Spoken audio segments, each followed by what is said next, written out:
Welcome everybody, my dear students, my dear friends. আজকে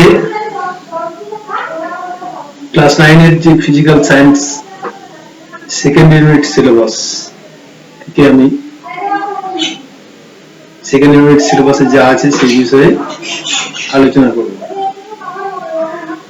এখন second unit সিলেবাসের প্রথমেই যেটা আছে সেটা হচ্ছে পদার্থের গঠন ও ধর্ম, থার্ড চ্যাপ্টার, তৃতীয় অধ্যায়। পদার্থের গঠন ও ধর্ম, এই চ্যাপ্টারটার কতগুলো ভাগ আছে, 5-6টা 3.1, 3.2, 3.3 এভাবে ভাগ আছে। তো আমাদের প্রথমেই যেটা আছে সেটা হচ্ছে, আগে আমি বলছি কি কি বিষয় পড়তে হবে এই চ্যাপ্টারের মধ্যে। প্রথমে আছে তরলের চাপ, তরল মানে প্রবাহীর চাপ এবং চাপ সংক্রান্ত সমস্ত বিষয়। তারপরে আছে আর্কিমিডিসের নীতি আছে, আর্কিমিডিসের নীতি সম্পর্কে জানতে হবে। আর্কিমিডিসের নীতির পরে আরো কতগুলো বিষয় আছে, যেগুলো হচ্ছে পৃষ্ঠ টান জানতে হবে, সান্দ্রতা জানতে হবে, বার্নৌলির নীতি আছে, আর স্থিতিস্থাপকতা। এখন প্রথমেই যেটা আছে সেটা হচ্ছে তরলের চাপ। তাহলে তরল বলতে আমরা বুঝি এখানে তরল না, এখানে হচ্ছে প্রবাহী। প্রবাহী কাকে বলে? যে সকল পদার্থ প্রবাহিত হতে পারে তাদেরই আমরা প্রবাহী বলি।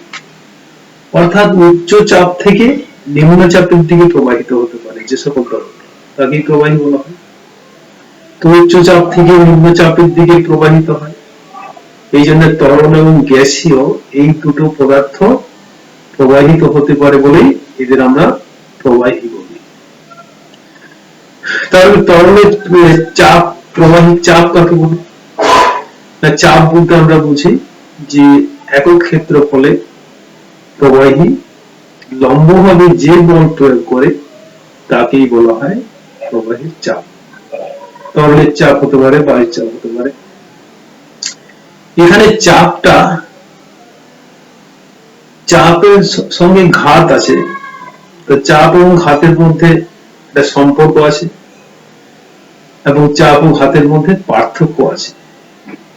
চাপ বলতে আমরা বুঝি কোন তরল বা গ্যাস একক ক্ষেত্রফলে লম্বভাবে যে ওজন পড়ে তাকে বলা হয় চাপ। কিন্তু আবার ঘাত বলতে বুঝি সমগ্র ক্ষেত্রফলের উপরে যে ওজন পড়ে তাকেই বলা হয় ঘাত। তাহলে এখানে চাপের একক আছে। চাপের একক হচ্ছে কি? চাপ মানে হচ্ছে একক ক্ষেত্রফলে প্রযুক্ত বল, তার মানে বল বাই ক্ষেত্রফল চাপ। তাহলে বলের একক এবং ক্ষেত্রফলের এককের সাহায্যে আমরা চাপের একক বলতে পারি। তাহলে বলের একক কি না? আমরা জানি সিজিএস পদ্ধতিতে বলের একক টাইম, এসআই পদ্ধতিতে বলের একক নিউটন, ক্ষেত্রফলের একক সিজিএস পদ্ধতিতে বর্গ সেন্টিমিটার, ক্ষেত্রফলের একক এসআই পদ্ধতিতে বর্গ মিটার। তাহলে এর থেকে আমরা বুঝতে পারি যে চাপের একক হচ্ছে সিজিএস পদ্ধতিতে ডাইন পার সেন্টিমিটার স্কয়ার এবং এসআই পদ্ধতিতে নিউটন পার মিটার স্কয়ার, এটা চাপের একক। আর ঘাত বলতে তো বুঝি আমরা বল, বলটা হচ্ছে ঘাত। তার মানে ঘাতের একক আর বলের এককের মধ্যে কোনো পার্থক্য নেই। সিজিএস পদ্ধতিতে ঘাতের একক ডাইন, এসআই পদ্ধতিতে ঘাতের একক নিউটন, এবং আমরা জানি এই দুটো এককের মধ্যে সম্পর্ক কি না, 1 নিউটন সমান 10⁵ ডাইন। আর চাপের যে দুটো একক, যেটা হচ্ছে ডাইন পার সেন্টিমিটার স্কয়ার আর নিউটন পার মিটার স্কয়ার, এই দুটো এককের মধ্যে সম্পর্ক কি না, 1 ডাইন পার সেন্টিমিটার স্কয়ার সমান 10 নিউটন পার মিটার স্কয়ার। এটা হলো চাপের এককের মধ্যে সম্পর্ক। এখন চাপ এবং ঘাত এটা কি জাতীয় রাশি না? চাপকে বলা হচ্ছে স্কেলার রাশি আর ঘাত হচ্ছে ভেক্টর রাশি। হ্যাঁ, চাপ স্কেলার রাশি, ঘাত ভেক্টর রাশি। এখন আমরা চাপ এবং ঘাতের মাত্রা নির্ণয় করতে হবে। মাত্রা মানে কি মাত্রা হচ্ছে মাত্রীয় সংকেত এখানে নির্ণয় করতে হবে। মাত্রীয় সংকেত মানে যদি আমি চাপের মাত্রীয় সংকেত নির্ণয় করি তাহলে সেখানে বল বাই ক্ষেত্রফল আছে, তার মানে বলের মাত্রীয় সংকেত বাই ক্ষেত্রফলের মাত্রীয় সংকেত। তো বলের মাত্রীয় সংকেত হচ্ছে mlt-2 ডিভাইডেড বাই ক্ষেত্রফলের মাত্রীয় সংকেত হচ্ছে l স্কয়ার। তাহলে একটা l যদি কেটে যায় তাহলে থেকে m l-1 t-2, এটা হলো চাপের মাত্রীয় সংকেত। এখন আমরা চাপ এরপরে আসি আমরা বায়ুমণ্ডলের চাপ। তো বায়ুমণ্ডলের চাপ বলতে কি বুঝি না, বায়ুমণ্ডলের একটা বিরাট চাপ আছে যে চাপের দ্বারা আমরা অনুভব করতে পারি যে বাতাসের একটা চাপ আছে। কোন একটা হালকা হাইড্রোজেন গ্যাস যদি একটা বেলুনে ভর্তি করা হয় তাহলে সেই বেলুনটা উপরের দিকে উড়ে যায়। এবং বিভিন্ন ঘটনা থেকে আমরা জানতে পারি যে বাতাসের একটা চাপ আছে। তাহলে বায়ুমণ্ডলের চাপ মানে কি, বায়ুমণ্ডলের চাপ কাকে বলে না, বিজ্ঞানী টরিসেলি একটি পরীক্ষার দ্বারা দেখান যে বায়ুমণ্ডলের চাপ তিনি নির্ণয় করেন। বিজ্ঞানী টরিসেলি যে পরীক্ষাটার দ্বারা বায়ুমণ্ডলের চাপ নির্ণয় করেন সেই পরীক্ষাটা হচ্ছে কি যে একটা তিনি 1 মিটার লম্বা কাঁচ নলে পারদ দ্বারা পূর্ণ করেছিলেন। পূর্ণ করে একটা বাটির মধ্যে পারদ রেখেছিলেন। কাঁচ নলটা ছিল এক মুখ বন্ধ এক মুখ খোলা। খোলা মুখটা আঙুল দিয়ে টিপে ধরে চেপে ধরে পারদপূর্ণ পাত্রের মধ্যে আঙুলটাকে ডুবিয়ে আঙুলটা ছেড়ে দেন। তারপর তিনি দেখেন যে টরিসেলের কাঁচ নলটার ভেতরে যে 1 মিটার পারদ ছিল সেই পারদটা ধীরে ধীরে নেমে যাচ্ছে, কিন্তু পুরো পারদটা নেমে যাবে না, কারণ পারদপূর্ণ পাত্রের বাটির উপরে বাতাস যে চাপ প্রয়োগ করছে সেই চাপ কাঁচ নলের ভেতরে গিয়ে পারদ স্তম্ভটাকে ধরে রাখতে সাহায্য করছে। কিন্তু 1 মিটার লম্বা নলে পারদ থাকলেও কিছুটা পারদ পড়ে যাচ্ছে। কত পর্যন্ত? 24 সেন্টিমিটার পারদ নিচে নেমে যায়। অর্থাৎ 76 সেন্টিমিটার পারদ কাঁচ নলের উপরে থাকে। এর দ্বারা আমরা বুঝতে পারি যে বায়ুমণ্ডলের চাপ 76 সেন্টিমিটার পারস্তম্ভের চাপের সমান। এখন চাপের মান কোন কোন বিষয়ের উপর নির্ভর করে বা চাপের মান আমরা কিভাবে নির্ণয় করতে পারি? চাপের মান নির্ণয় করতে হলে সেটা তরল হতে পারে, গ্যাস হতে পারে। চাপের মান নির্ণয় করতে পারি আমরা তরলের চাপ, উচ্চতা, ঘনত্ব এবং অভিকর্ষীয় ত্বরণ, এই তিনটে দ্বারা আমরা চাপের মান নির্ণয় করতে পারি। তরলের উচ্চতা, এখানে যদি আমি বাতাসের চাপ নির্ণয় করছি তাহলে বাতাসের উচ্চতা 76 সেন্টিমিটার পারস্তম্ভের সমান। এখন পারদের ঘনত্ব, পারদের ঘনত্ব হচ্ছে 13.6 গ্রাম প্রতি ঘনসেমি। আর অভিকর্ষজ ত্বরণের মান, অভিকর্ষজ ত্বরণের মান যদি আমি সিজিএস পদ্ধতিতে বলি তাহলে 981 সেন্টিমিটার পার সেকেন্ড স্কয়ার প্রায়। এসআই পদ্ধতিতে হলে 9.81 মিটার পার সেকেন্ড স্কয়ার। যে কোনো একটা পদ্ধতিতে, সিজিএস পদ্ধতিতে আমি যদি মানটা বসাই কি এসআই পদ্ধতিতে মান বসাই তাহলে আমরা একটা চাপের মান পাওয়া যাবে। এবং দেখা যাচ্ছে যে পি, এইচ, ডি এবং জি এই তিনটে মান বসিয়ে চাপের মান নির্ণয় করা হয়েছে। সেখানে দেখা গেছে যে প্রমাণ বায়ুমণ্ডলীয় চাপের মান হচ্ছে 1.01325 into 10⁶ ডাইন পার সেন্টিমিটার স্কয়ার। এটা হচ্ছে চাপের মান পাওয়া গেছে। এখন তরলের চাপের কতগুলো বৈশিষ্ট্য আছে। সেই বৈশিষ্ট্য কি কি তরলের চাপ না, তরলের অভ্যন্তরে যে কোনো বিন্দুতে চাপ সব দিকে সমান। তরলের ভেতরে যদি কোনো একটা আমরা বিন্দু কল্পনা করি সেখানে চাপটা পার্শ্ব চাপ, ঊর্ধ্ব চাপ, নিম্ন চাপ, চাপটা সব দিকে সমান। আর তরলের অনুভূমিক অবস্থায় অনুভূমিক তলের যে কোনো বিন্দুতে চাপ সমান। তরলের একটা সমোচ্চশীলতা ধর্ম আছে এখানে। ধর্মটা কি? তরল সবসময় একই উচ্চতায় থাকতে চায়। এই একই উচ্চতায় থাকতে চায় এর কারণ হচ্ছে চাপটাকে সমান করার জন্য।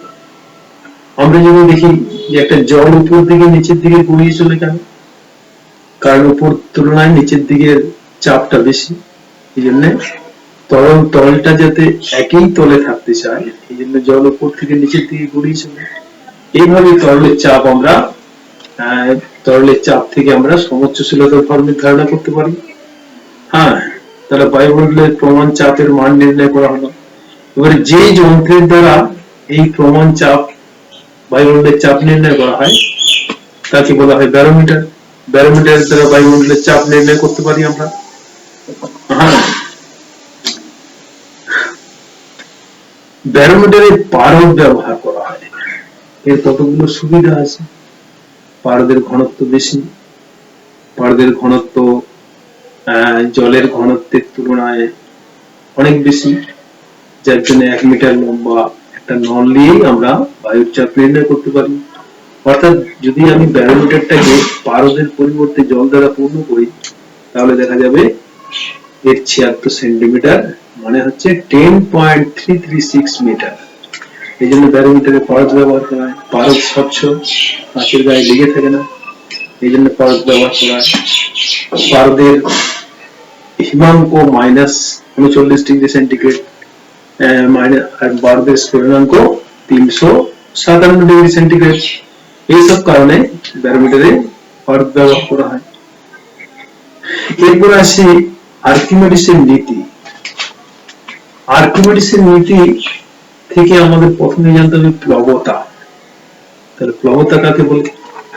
প্লবতা হচ্ছে আমার একটা ঊর্ধ্বমুখী বল। প্লবতা কি? একটা ঊর্ধ্বমুখী বল। অর্থাৎ কোন বস্তুকে যদি আমি তরলে ডোবাতে চেষ্টা করি তাহলে বস্তুটা ডুবতে চায় না। কেন? কারণ তরলটাকে বাধা দেয়। এই ঊর্ধ্বমুখী বলটার নামই হচ্ছে প্লবতা।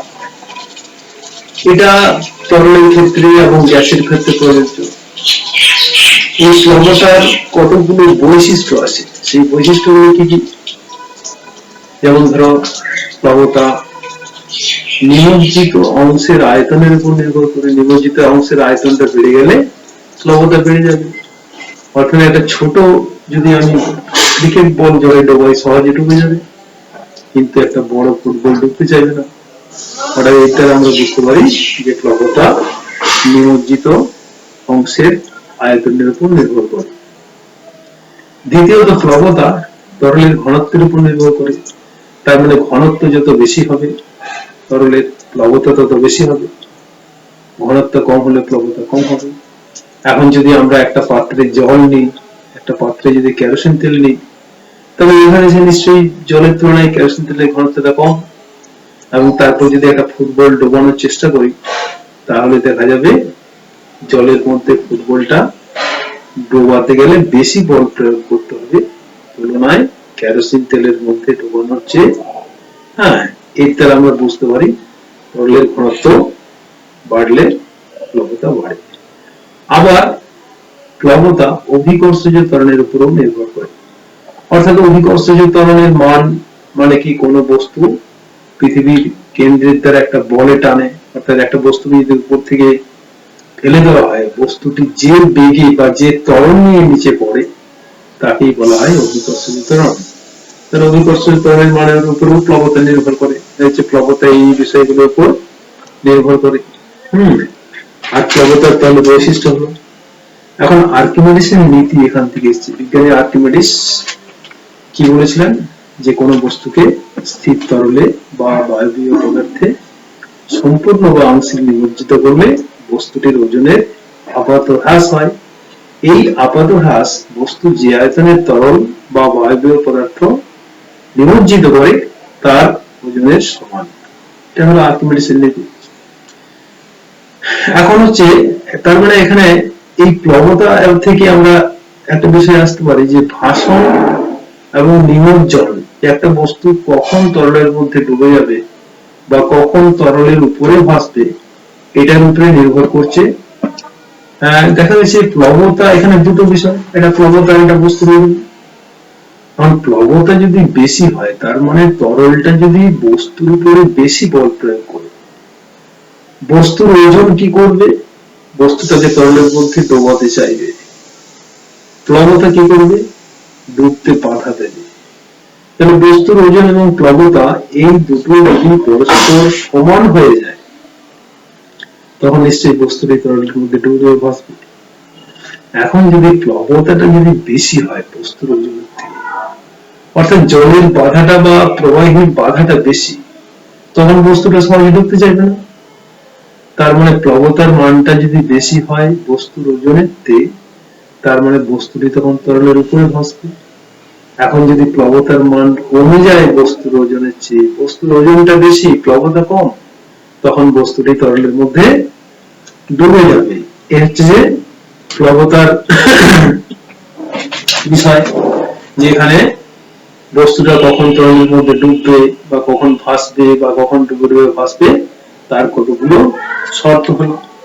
হ্যাঁ, এরপরে আমরা আসি যে একটা বস্তুর ঘনত্ব এবং আপেক্ষিক গুরুত্বের বিষয়। তো ঘনত্ব জিনিসটা কি? ঘনত্ব মানে হচ্ছে একক আয়তনের ভরকে বলা হয় ঘনত্ব। একক আয়তনের ভরকে আমরা ঘনত্ব বলি। তো একক আয়তনের ভর বলতে কি বুঝি? আয়তন কি বুঝি? আয়তন জিনিসটা কি না, আয়তন হচ্ছে কোন পদার্থ যতটা জায়গা জুড়ে থাকে তাকে আয়তন বলে। এই জন্য আয়তন আমরা নির্ণয় করতে গেলে দৈর্ঘ্য প্রস্থ উচ্চতা জানতে হবে। এখন যদি কোন একটা স্থানের দৈর্ঘ্য 1 সেন্টিমিটার, প্রস্থ 1 সেন্টিমিটার, উচ্চতা 1 সেন্টিমিটার হয়, তখন তার আয়তন হবে 1 ঘন সেন্টিমিটার, তার মানে একক আয়তন। আবার যদি কোন স্থানের দৈর্ঘ্য 1 মিটার, প্রস্থ 1 মিটার, উচ্চতা 1 মিটার হয়, তখন তার আয়তনকে আমরা বলতে পারি 1 ঘনমিটার। তাহলে ঘনত্ব মানে হচ্ছে একক আয়তনের ভরকেই বলা হয় ঘনত্ব। যে ঘনত্ব যদি ডি হয়, আমরা ঘনত্বকে ডি বলি, ডেনসিটি। ভর মানে হচ্ছে মাস, এম বলা হয়। আয়তন ভলিউমকে ভি বলা হয়। তাহলে আমরা ঘনত্ব সমান বলতে পারি ডি সমান এম বাই ভি, ঘনত্ব সমান ভর বাই আয়তন।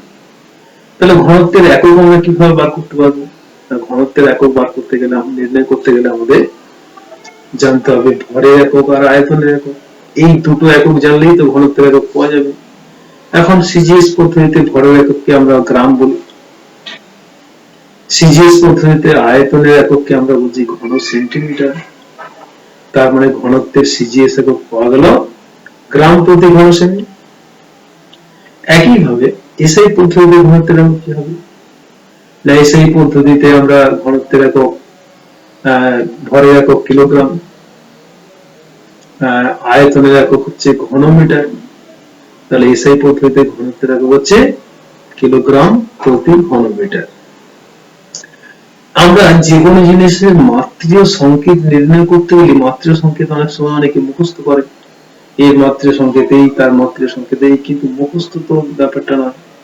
এখন ঘনত্বের যদি মাত্রীয় সংকেত নির্ণয় করতে হয়, তার মানে ঘনত্বের মাত্রীয় সংকেত নির্ণয় করতে গেলে তোমাকে ভরের মাত্রীয় সংকেত আর আয়তনের মাত্রীয় সংকেত, এই দুটো মাত্রীয় সংকেতকে জানতে হবে। এখন ভরের মাত্রীয় সংকেত কি? না, ভরের মাত্রীয় সংকেত হচ্ছে এম। আয়তনের মাত্রীয় সংকেত কি? না, আয়তনের মাত্রীয় সংকেত হচ্ছে এল। তাহলে আমরা ঘনত্বের মাত্রীয় সংকেত পাচ্ছি M by L cube. L cube আয়তনের মাত্রীয় সংকেত এল কিউ। এখন এটাকে যদি আমরা পাশাপাশি লিখি তাহলে এম এল টু দি পাওয়ার -3 হয়ে গেল ঘনত্বের মাত্রীয় সংকেত। এখানে ঘনত্বের সাথে আরেকটা বিষয় আছে যে আপেক্ষিক গুরুত্ব। যে আমরা আপেক্ষিক গুরুত্ব কিভাবে, কোন বস্তুর আপেক্ষিক গুরুত্ব কিভাবে নির্ণয় করি? না, আপেক্ষিক গুরুত্ব হচ্ছে একটা তুলনামূলক, অর্থাৎ কোন বস্তু 4 ডিগ্রি সেন্টিগ্রেড উষ্ণতার সমায়তন জল অপেক্ষা যত গুণ ভারী, তাকেই বলা হয় আপেক্ষিক গুরুত্ব। এখন 4 ডিগ্রি সেন্টিগ্রেড উষ্ণতায় সমায়তন জল, কেন 4 ডিগ্রি সেন্টিগ্রেড উষ্ণতায় বলা হচ্ছে? দেখা যাচ্ছে 4 ডিগ্রি সেন্টিগ্রেড উষ্ণতায় জলের ঘনত্ব সবচেয়ে বেশি। 4 ডিগ্রি সেন্টিগ্রেড উষ্ণতায় জলের ঘনত্ব হচ্ছে 1 গ্রাম প্রতি ঘন সেমি। এখন আগে যেটা বলা হয়নি সেটা হচ্ছে যে তোমাদের ঘনত্বের যে দুটো একক আছে, একটা সিজিএস একক, একটা এসআই একক, এই দুটো এককের মধ্যে সম্পর্ক কি? না 1 গ্রাম প্রতি ঘনসেমি সমান 1000 কিলোগ্রাম প্রতি ঘনমিটার। এটা সেই এমন একটা জিনিস হয়ে গেল যে 1 টাকা সমান 1 পয়সা সমান 100 টাকার মতো ব্যাপারটা হয়ে গেল। কিন্তু ঘটনা হচ্ছে এটা আমরা একটা একক থেকে একটা অন্য এককে যেতে পারি। হ্যাঁ, অর্থাৎ 1 ঘনসেমি পদার্থের ভর যদি 1 গ্রাম হয় তখন তাকে বলা হয় যে ঘনত্ব হচ্ছে 1 গ্রাম প্রতি ঘনসেমি। আবার 1 ঘনমিটার পদার্থের ভর যদি 1 কিলোগ্রাম হয় তখন তাকে বলতে পারি আমরা যে 1 কিলোগ্রাম প্রতি ঘনমিটার। এখন ঘনত্ব তাহলে একই পাওয়া গেল, ঘনত্বের দুটো আকারের মধ্যে সম্পর্ক হচ্ছে 1 গ্রাম প্রতি ঘনসেমি সমান 1000 কিলোগ্রাম প্রতি ঘনমিটার। আর আপেক্ষিক গুরুত্ব কি বললাম? তাহলে আপেক্ষিক গুরুত্ব যেখানে এখানে জলের সঙ্গে তুলনা করা হচ্ছে, কোন বস্তু 4 ডিগ্রি সেন্টিগ্রেড উষ্ণতায় সমায়তন জল অপেক্ষা যতগুণ ভারী। এখন 4 ডিগ্রি সেন্টিগ্রেড উষ্ণতায় দেখা গেছে জলের ঘনত্ব 1 গ্রাম প্রতি ঘনসেমি। এখন সিজিএস পদ্ধতিতে জলের ঘনত্ব যদি 1 গ্রাম প্রতি ঘনসেমি হয় তাহলে এসআই পদ্ধতিতে জলের ঘনত্ব কত? অবশ্যই 1000 কিলোগ্রাম প্রতি ঘনমিটার। তাহলে আপেক্ষিক গুরুত্ব হচ্ছে তুলনামূলক, ঘনত্ব কিন্তু তুলনামূলক ব্যাপারটা নয়। তাহলে আপেক্ষিক গুরুত্বের সাথে ঘনত্বের যেমন এটা সম্পর্ক মিল আছে তেমনি অমিল আছে। আপেক্ষিক গুরুত্বের কোনো একক নাই, ঘনত্বের একক আছে। সিজিএস এবং এসআই পদ্ধতিতে দুটো পদ্ধতিতে আপেক্ষিক গুরুত্বের মান কিন্তু একই। আর আপেক্ষিক গুরুত্বের যেহেতু একক নাই, মাত্রাও নেই, ঘনত্বের একক আছে, মাত্রা আছে। দেখা গেছে যে সিজিএস পদ্ধতিতে কোন পদার্থের ঘনত্বের মানটাই হবে তার আপেক্ষিক গুরুত্ব। সিজিএস পদ্ধতিতে ঘনত্ব যা হবে সেটাই হবে আপেক্ষিক গুরুত্ব। এখন পরীক্ষায় প্রশ্ন আসে যে একটি পদার্থের ঘনত্ব 5 গ্রাম প্রতি ঘনসেমি, তার আপেক্ষিক গুরুত্ব কত? আপেক্ষিক গুরুত্ব 5 হবে। এককটাকে বাদ দিয়ে শুধু বলে দিতে হবে। এখন পরীক্ষায় আরেকটা এরকম একটা প্রশ্ন আছে, এরকম যে তোমাকে বললো কি যে একটি পদার্থের ঘনত্ব বা ধরো লোহার ঘনত্ব 7.8 গ্রাম প্রতি ঘনসেমি। এখন 7.8 গ্রাম প্রতি ঘনসেমি হলে এসআই পদ্ধতিতে লোহার ঘনত্ব কত? তখন তোমাদের 1000 দিয়ে গুণ করলে হয়ে গেল। দেখতে হবে এসআই পদ্ধতিতে লোহার ঘনত্ব 7.8 ইন্টু 1000 কিলোগ্রাম প্রতি ঘনমিটার। তার মানে লোহার ঘনত্ব হয়ে গেল এসআই পদ্ধতিতে 7800 কিলোগ্রাম প্রতি ঘনমিটার। তাহলে এই হচ্ছে ঘনত্ব আপেক্ষিক গুরুত্ব। অর্থাৎ তোমাদের যে পদার্থের গঠন ও ধর্মের যে প্রথম যে অংশটা আমি আজকে আলোচনা করছি, এখন এই চ্যাপ্টারটাকে 6টা ভাগে ভাগ করে দিতে পারে। প্রথমেই তোমাদের কি বললাম যে তরলের চাপ, ঘাত, প্রবাহী, তরল মানে এখানে প্রবাহী হতে পারে, বায়ু, বাতাস এবং তরল দুটোকে একসাথে আমরা প্রবাহী বলি। তাহলে চাপ এবং ঘাত কাকে বলে, চাপ ও ঘাতের মধ্যে সম্পর্ক কি হলো, চাপ ও ঘাতের কি জাতীয় রাশি এবং তাদের মাত্রীয় সংকেত, এই বিষয়গুলো হলো। তাহলে প্রথম যে অংশটা সেটা হচ্ছে তরলের চাপ সংক্রান্ত প্রশ্ন। এটাকে 3.1, 3.2 আপ টু 3.6 পর্যন্ত ভাগ করা হয়েছে। এখন 3.1, 3.2 এই দুটো বিষয় আমি আজকে আলোচনা করছি। 3.3 তে আছে তোমার 3.3 তে আছে পৃষ্ঠটান, 3.4 এ আছে তোমার সান্দ্রতা, তারপরে বার্নৌলির নীতি আছে 3.5, আর 3.6 এ আছে স্থিতিস্থাপকতা। এখন সব বিষয়টা আমি পরে পরে আলোচনা করব। এখন আজকে যে বিষয়টা আলোচনা করলাম সেটা হচ্ছে তরলের চাপ, ঘাত কাকে বলে, এদের মধ্যে সম্পর্ক কি। এখানে তরলের সমোচ্চশীলতা বিষয়ে আলোচনা হয়েছে। এখানে প্রমাণ বায়ুচাপের মান আমরা নির্ণয় করতে পারছি। এখন চাপ সংক্রান্ত আরো বিভিন্ন বিষয় আছে। তরলের চাপের বৈশিষ্ট্য, তরলের অভ্যন্তরে কোন বিন্দুতে চাপ কোন কোন বিষয়ের উপর নির্ভর করে, এই বিষয়গুলো। তারপর হচ্ছে আর্কিমিডিসের নীতি, প্লবতার বৈশিষ্ট্য, তরলের সমোচ্চশীলতা ধর্ম, কোন পদার্থের ঘনত্ব, আপেক্ষিক গুরুত্ব, এই বিষয়গুলো নিয়ে আমি কথা বলবো এখন।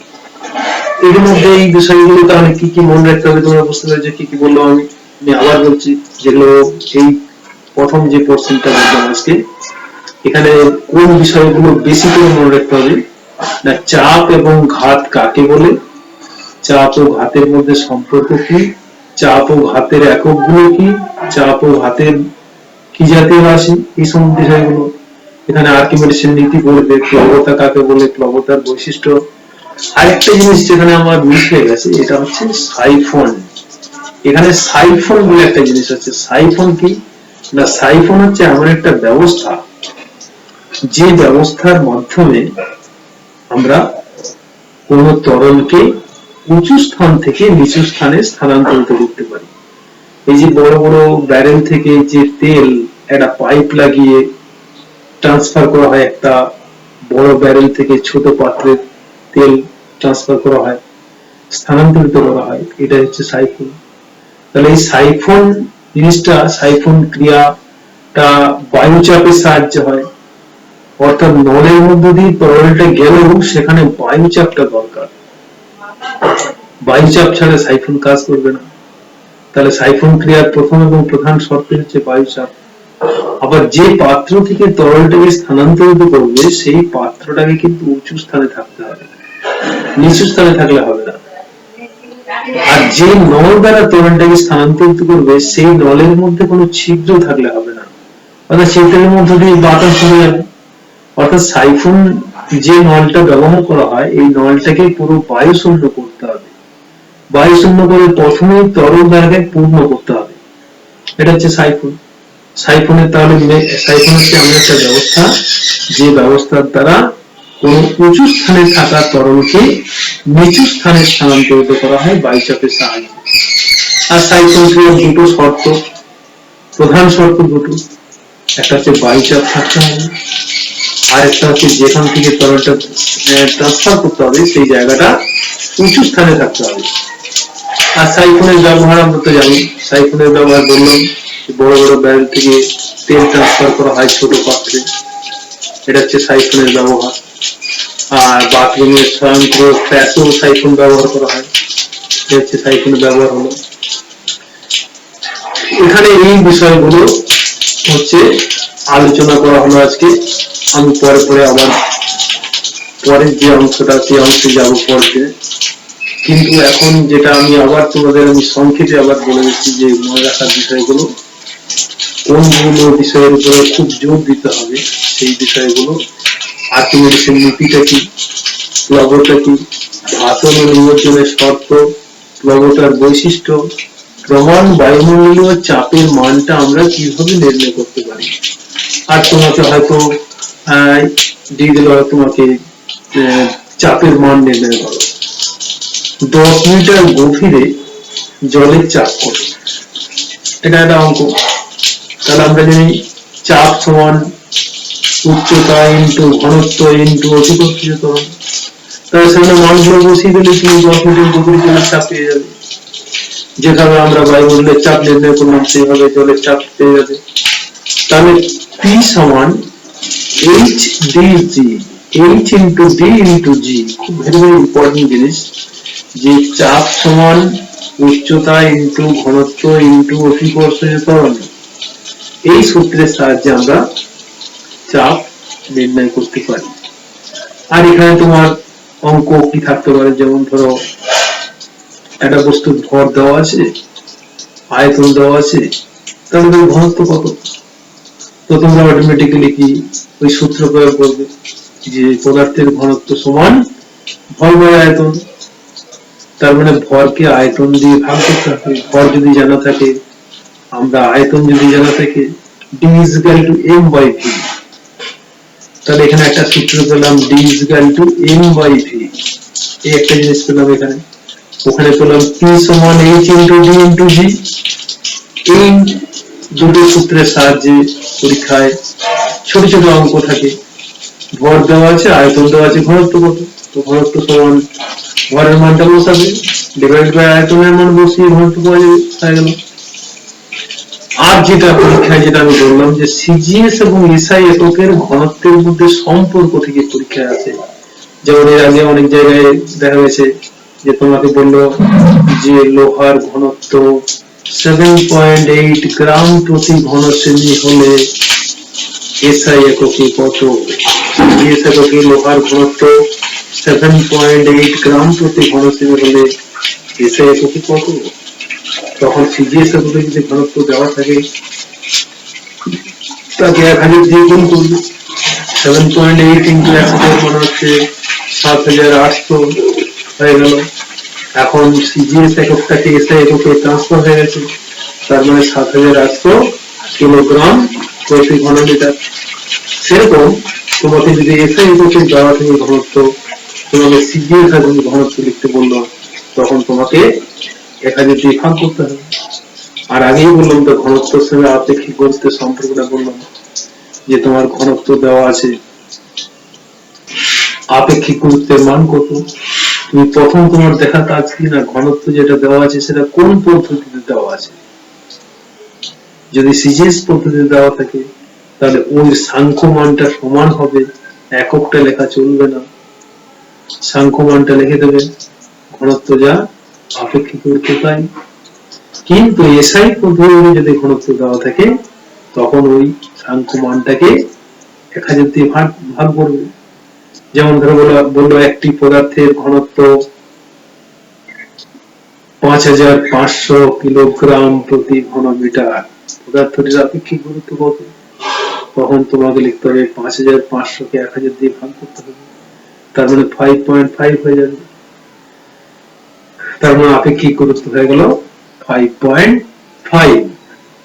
তাহলে এই যে প্রথম যে অংশটা, এই অংশটা থেকে আমি আবার বলছি তোমাদের যে এখান থেকে যে যে বিষয়গুলো প্রশ্ন হতে পারে সেগুলো আমি আলোচনা করলাম। এখন পরের দিন আমি চলে যাব, পরে যেটা আছে সেটা হচ্ছে তোমার পৃষ্ঠটান, সান্দ্রতা, হ্যাঁ এইসব বিষয়গুলো চলে যাব। হ্যাঁ ঠিক আছে, ঠিক আছে।